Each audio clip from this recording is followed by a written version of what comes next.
Oh, yes.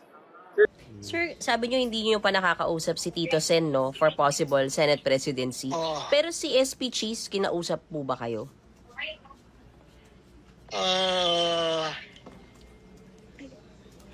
merong mga text-text naman. Si SP Anong, sir? basically, sir, generally, anong laman ng text message, sir? Basta ang conclusion siya, mag-usap pa kami yung block namin.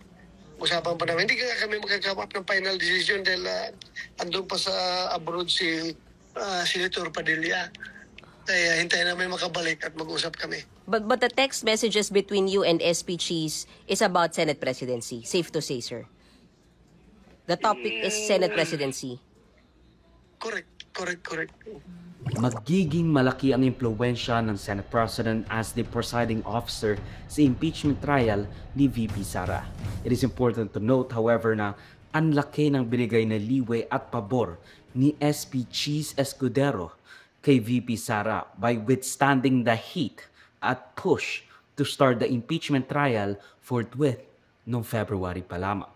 Which, I was in favor for na it should be a national referendum. That the election will not only be a plebiscite on Marcos's performance, but also the strength of the VP at ang angkan ng mga Duterte, kung gusto ba talaga ng mga tao na, manalo si Duterte laban sa kanyang mga impeachment complaints. Which is why it is a national referendum as well ng Senado, or at least ng mga gusto ng tao na, align sa gusto nilang kandidato. VP Sara, when learning na kasama si namamayang Liberal Representative Laila de Lima at Akbayan Representative Chel Jokno napapalit sa dalawang nabigong ma-re-elect na House prosecutors, this is what she had to say. I guess you could say it's in bad taste, but come on, it's just hyperbole. Just don't freaking dwell on it too much. And alam naman natin talo